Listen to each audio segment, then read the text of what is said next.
Հարգարժան նախագահ, հարգելի պատգամավորներ, սիրելի ժողովուրդ։ Այս 20 օրը լրությամբ լսում եմ, թե ինչ է կատարում այս դահլիճում։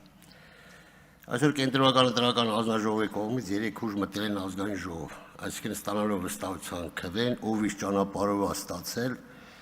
դա ժողովուրդը գիտի, բայց արդեն ներկայացված ենք ազգային ժողովում։ Եվ մենք ստանալով ժողովրդի վստահության քվեն պետք է մեր գործունեությամբ հավատ նշենք ժողովրդի մեջ, մեր երկրում ծառացած բոլոր խնդիրներին ինչ-որտեղ բանավիճելով, բայց քաղաքական հարթակում, այս դաշտում ոչ թե մեկս մեկի փնովելով, ամեն մեկը մի ձևի խոսալով, արդարացնել ով ինչ լսել է եսին որդից, եկել այստեղ ներկայացնում ժողովուրդ մեր երկիրը, մեր պետությունը լրջագույն մարտահրավերների առաջ է կանգնած, թե արտաքին եւ ներքին այս խժբժանքը ինչ որտեղ մեր ազգային ժողովում ազդում է մեր ժողովրդի հոգեբանության, ապակողնորոշման վրա, թե ով այստեղ ինչ ասում, ճիշտ ասում, թե սխալ ասում։ Ես խոսեմ նախ ով հանձնաժողովի նախագահներ, ովքեր անցել են, ովքեր պետք է անցնեն, ես շնորհավորում եմ բոլորիդ, շնորհավորում նաեւ ձեզ բոլորիդ ազգային ժողովի նախագահին, փոխխոսնակներին ընտրվելու կապակցությամբ եւ այսօր ես կխոսեմ փաստացի։ Ռոբերտ Քոչարյանի հարցով տարբեր տարաբնույթ խոսակցություններով պարոն Խաչատրյան, թե ինչ է կատարվել, դուք գիտեք, ես 38 տարի քաղաքականության մեջ եմ, Արցախյան ազատամարտից սկսած 27, չգիտեմ, տարբեր բաներ մինչև այսօր։ Ուրեմն 1993 թվական Լևոն Տեր-Պետրոսյանը Սերժ Սարգսյանին Մոսկվայից հրավիրեց Հայաստան։ Այնուհետև 96 թվականին երկու խոշոր գերատեսչություններ միացրեց իրար, ազգային անվտանգությունը եւ ներքին գործերը նախարար նշանակեց Սերժ Սարգսյանին։ 97 թվականին ես ուզում եմ էսի բոլորս իմանանք, մարդիկան քաջատեղյակ չեն, թե Ռոբերտ Քոչարյանին ով է բերել Հայաստանի Հանրապետություն։ Բառացի ասում եմ սպարապետի խոսքերով, որ ինձ ասել, խոսացել ենք։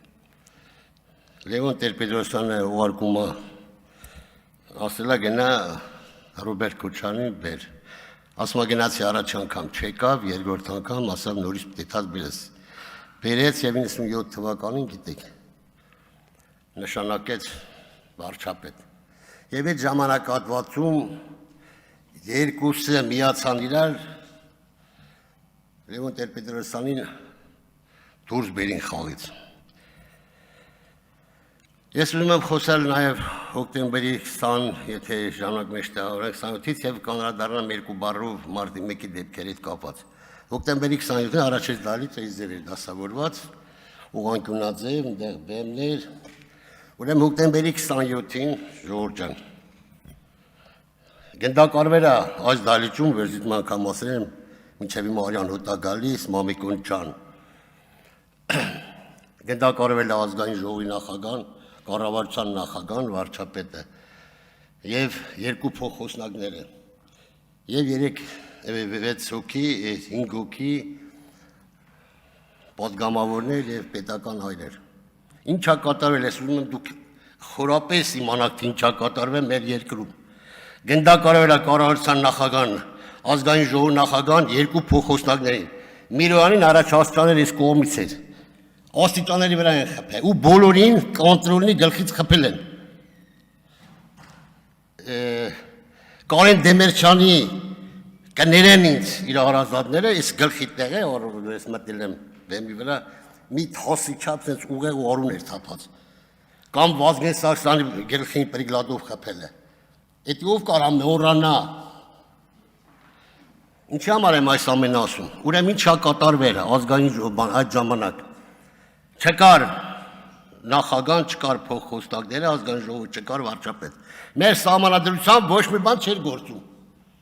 Ոչ ազգային ժողովն էր գործում, ոչ կառավարությունը։ Մնացել էր միակ ցարիբոկ Ռոբերտ Քոչարյան։ Մենակ ինքը կարար, իր դեպքում կարար գործել։ Եթե մեկ փոխխոսնակ էլ կենթանի մնար, Մեր համանդրությամբ ազգային ժողովուրդ նիստ գրավիրվեր, կընտրվեր բանին, կձևավորի նոր կառավարություն եւ պետությունը կգներ իր ուների մեջ։ Այսինքն սպանությունները եղել են քաղաքական։ Եվ ասեմ ավելին, 12-ից 11-ից 15 րոպե Նայիրի Հունանյան այդ ժամանակահատվածում Խոսրով Հարությունյանին ասում է գնալ ասա որ թե զոր չմտնեն ամեն ինչ տեղից ձև ա եղել։ Խոսրով Հարությունյան դուրս է գալիս լուսահոգի այդ ժամանակ արդեն Կարեն Դեմիրճյանի սենյակ սուպերով զանգում է, ում է զանգում։ Բնականաբար Ռոբերտ Քոչարյանն եւ ասում է ստեղից էս դեպք այլ է։ Որ հետագայում Ռոբերտ Քոչարյանը ասավ 3 ժամ հետո ես իմանում ինչ էր կատարվում ազգային ժողովի դահլիճում, դրա համար չեմ գնացել։ Եվ պլյուս դրան ժողովուրդ ջան, այսօր եկել ենք մի տեսակ արդարացնում ենք ապօրինի բռնում են սրան նրան, այն ժամանակ էլ օրինական գնդակարումին Հայաստանի Հանրապետության օրենսդիր մարմնում ամբողջ աշխարհի դեմ, որ հանձվագյուտ նման դեպքեր են աշխարհում, ոչ թե Հայաստանում։ Եվ այսօր ինչ լավ չհասցար մատել կրկնեմ։ Դե ուշադիր լսի։ Չկար ազգային ժողովի նախագահ, չկար երկու փոխոսնակներ։ Մեր համանդրությամբ ոչ մի բան չէր կարել գործել։ Մնացել էր մենակ Ռոբերտ Քոչարյան, Ցանիբոկ, որ իր դեպքում մենակ կարան։ Հետո գնաց, լուրջ վերնեմ ջան, բա ոչ։ Հարգելի գործընկեր, Տիկին Վարդանյան, կլինի չխոսեք, մի արձագանքեք, թողեք թող խոսա, Տիկին Գրիգորյան ձեզ էլ ավերապել։ Հետագայում մամեցեք, ես մանրամասն։ Լռեք Տիկին Գրիգորյան։ Մանրամասը կբացատրեմ, ինչա կատարվել։